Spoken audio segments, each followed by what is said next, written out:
নমস্কার, কেমন আছেন সবাই? আশা করি সকলে খুব ভালো আছেন, সুস্থ আছেন। বন্ধন ব্লগসের আবারও একটি নতুন ভিডিওতে আপনাদের সকলকে স্বাগত জানাই। তো এই যে ব্যাগ গোছানো দেখে নিশ্চয়ই বুঝতেই পারছেন যে কোথাও যাচ্ছি। হ্যাঁ, একদিনের জন্যে বাপের বাড়ি যাচ্ছি। কী কারণ সেটা তো আস্তে আস্তে আপনাদেরকে বলবই। তো চলুন ঝটপট রেডি হয়ে আমরা বেরিয়ে পড়েছি।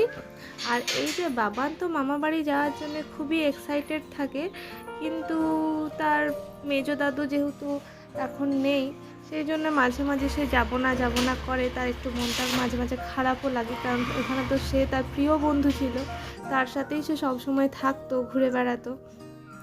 তো যাই হোক, সময় তো থেমে থাকে না। তো এই যে আমাদের পথও কিন্তু থেমে নেই, আমরা চলে যাচ্ছি। আর যেতে যেতে আপনাদেরকে সেই কথাটা আরেকবার মনে করিয়ে দিই যে ভিডিওটি ভালো লেগে থাকলে লাইক, কমেন্ট এবং শেয়ার করতে ভুলবেন না। আর চ্যানেলে যদি নতুন হয়ে থাকেন অবশ্যই চ্যানেলটি সাবস্ক্রাইব করে পাশের বেল বাটনটি প্রেস করে দেবেন, যাতে পরের ভিডিও নোটিফিকেশান আপনাদের কাছে সহজেই পৌঁছে যায়। রাস্তায় যেতে যেতে বাবানের এত গরম লেগে গেছে যে সে ঠান্ডা খাবার জন্যে দোকানে গেছে। তো দোকান থেকে একটা ঠান্ডা কিনে নিয়ে আসলো। আর আমরা এই যে গাড়িতে যেতে যেতে দূরের পড়ন্ত বিকেলটাকে দেখছি। সূর্যের আলোয় কি সুন্দর চারিদিকটা লাল হয়ে গেছে বলুন তো। চলুন এবারে বাড়ি যাই। তো বাড়িতে এসে বাবা বলছে যে একটু দেখে এসো ওপর থেকে যে আমি কেমন মূর্তিটা বানিয়েছি। তো আমরা এখন ওপরেই যাচ্ছি। তো আমার বাবা সার্ভিস করতেন ঠিকই, কিন্তু তার পাশাপাশি বাবার অনেক গুণ। বাবা খুব ভালো তবলা বাজাতে পারে, আর তারপর বাবা খুব সুন্দর মূর্তি তৈরি করতে পারে। এখানে যত মূর্তি দেখছেন সব মূর্তি তৈরি করা, রং করা সব কিন্তু বাবার জন্মগত যেন একটা প্রতিভা। বাবা কিন্তু কারোর কাছ থেকে শেখেনি, কিন্তু নিজের থেকেই কিন্তু করতে পারে। তো এই যে সেগুলো একটু আপনাদেরকে দেখালাম। আপনারা অবশ্যই কমেন্টে জানাবেন যে মূর্তিগুলো কেমন হয়েছে। আর আজ আমরা কেন এসেছি এখানে সেটা আপনাদেরকে বলি কিছুটা। তো আজ হচ্ছে আমাদের মা কালীর পুজো। মা কালীর পুজো মানে আমাদের গ্রাম ১৬ আনার যে মা কালী আছে, তো সেই মা কালীর পুজো আজকে। তো একদিনের মধ্যে কিন্তু আগে নাকি বাবার কাছে শুনেছি এই মূর্তি তৈরি করা হতো, রং করা হতো, দিয়ে পুজো হতো, আবার সূর্যোদয়ের আগে কিন্তু এই মূর্তি বিসর্জনও হয়ে যেত।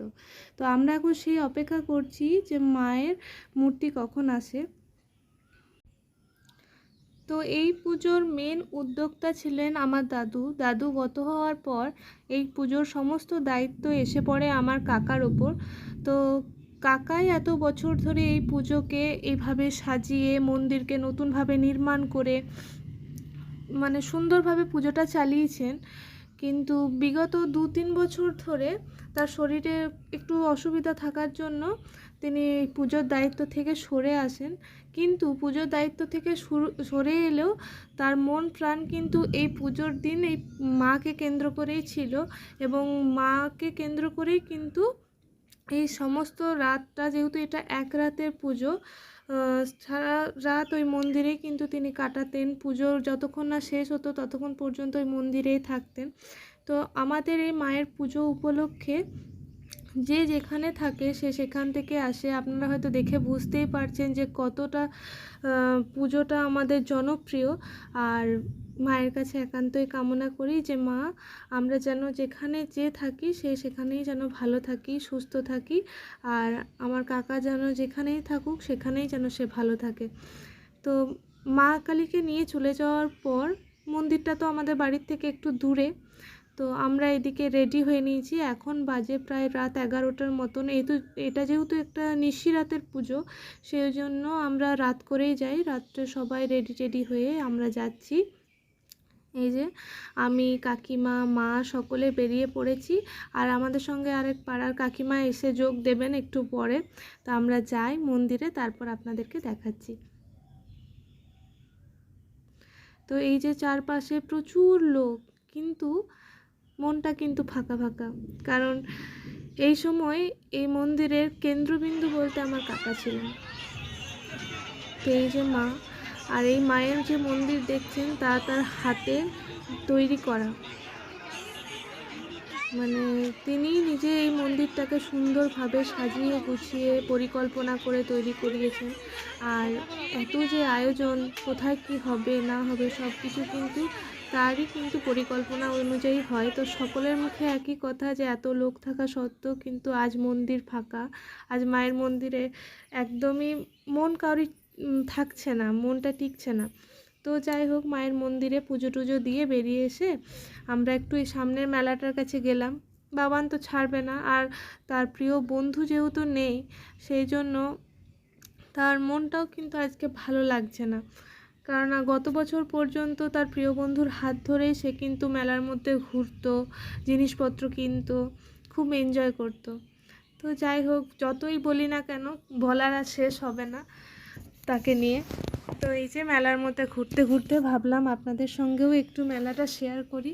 সেই ছোটোবেলাকার দিনগুলো মনে পড়ে যায় বলুন, এই খেলনাপাতিগুলো দেখলে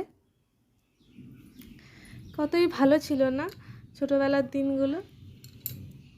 তো জীবন তো পরিবর্তনশীল, জীবন তার থেমে থাকে না। তো তার পরের দিনের কিছু দৃশ্য এবার আপনাদেরকে দেখায়। রাতের বেলা মেলা থেকে ফিরতে অনেকটা দেরি হয়ে গেছিলো, তো প্রায় 1টা-1:30টার মতন আমরা মেলার থেকে ফিরেছি এবং তারপরে ঘুমিয়ে পড়েছিলাম।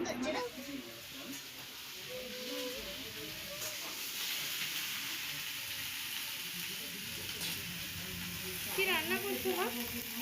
কি রান্না করছো? পালং শাক, মূলো, বেগুন, আলু তরকারি। আর এই যে পালং শাকটা কেটে ভিজিয়ে রেখেছে। বাবা কি করছে আবার দেখি, ঠাকুর ঘরে এত আওয়াজ।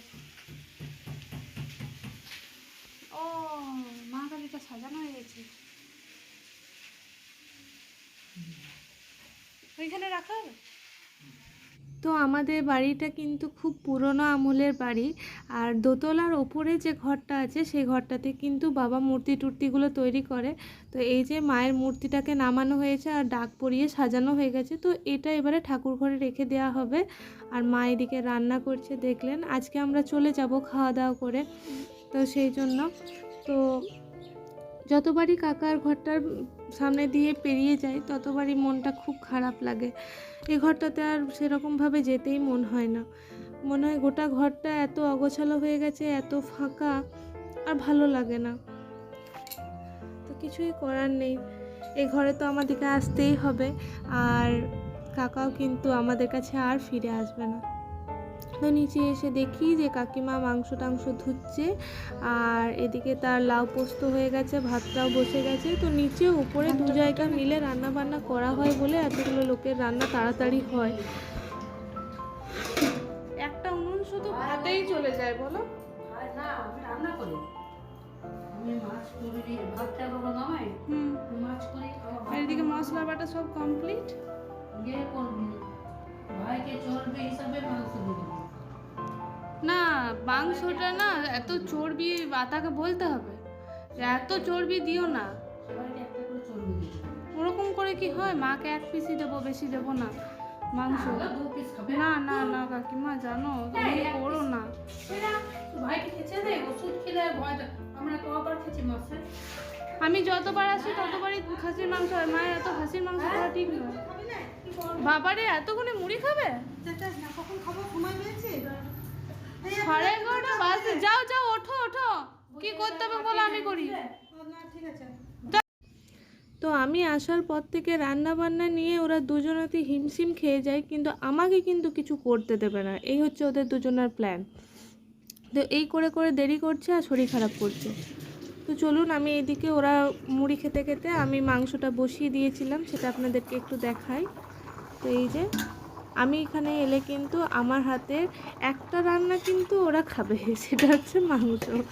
মাংস খেতে আমার কাকাও কিন্তু খুব ভালোবাসতো আমার হাতে। তো দেখুন, যে কোনো প্রসঙ্গতেই কথা বলি না কেন, এখানে এলে না কাকার কথাটা ঠিক মাঝখান থেকে চলে আসে। কি করব, সব কিছু কি বাদ দেওয়া যায়?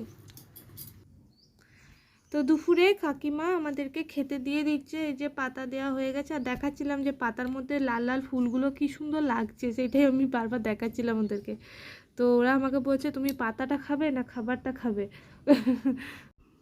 তো যখনই কোনো অকেশনে আসা হয় তখনই না এত একগাদা বাসন হয়ে যায়, রান্না বান্না একগাদা হয় তো বাসনও একগাদা হয়। সেই জন্য আমরা খাওয়া দাওয়াটা না এরকম পাতাতেই করতে চেষ্টা করি, তাহলে বাসনটা কিছুটা হলেও কম হয়। যদিও বাড়িতে কাজের মাসি আছে, তো তবুও যেই হোক না কেন তারও তো কষ্ট হয়, তাই না? তো এই যে কাকিমা আর মা মিলে আমাদেরকে খেতে দিয়ে দিল, তো আমরা এখন খেয়ে নিই, তারপর একটু রেস্ট নিয়ে বেরিয়ে পড়ব। তো এই যে পড়ন্ত বিকেলের আলোকে সঙ্গে নিয়ে আমরা আবার বেরিয়ে পড়েছি। দেখুন, ঠিক যেন কালকের বিকেল, কিন্তু যাওয়ার সময় মনটা এতটা খারাপ লাগে। যতবারই বাবার বাড়ি থেকে আমরা মেয়েরা আসি ততবারই আমাদের কিন্তু মনটা খারাপ হয়ে যায়। তারপর আবার নিজেদের সংসারে যখন থাকি তখন আবার সব কিছু ঠিক হয়ে যায় আস্তে আস্তে। মন তো অবুঝ, মানে না কিছুই, তাই না? তো একটা দিকে আমি কিন্তু নিজেকে সত্যি খুব লাকি মনে করি যে আমার পরিবার কিন্তু সব সময় আমাদের পাশে থেকেছে এবং আমাদেরকে আগলে রেখেছে। তো আজকের ব্লগ এখানেই শেষ করছি। জানাতে অবশ্যই ভুলবেন না যে ভিডিওটি আজকের কেমন লাগলো আপনাদের। আর নতুন হয়ে থাকলে অবশ্যই কিন্তু চ্যানেলটি সাবস্ক্রাইব করে দেবেন। দেখা হচ্ছে আবার নেক্সট ভিডিওতে। ততক্ষণ সকলে ভালো থাকুন, সুস্থ থাকুন। শুভরাত্রি।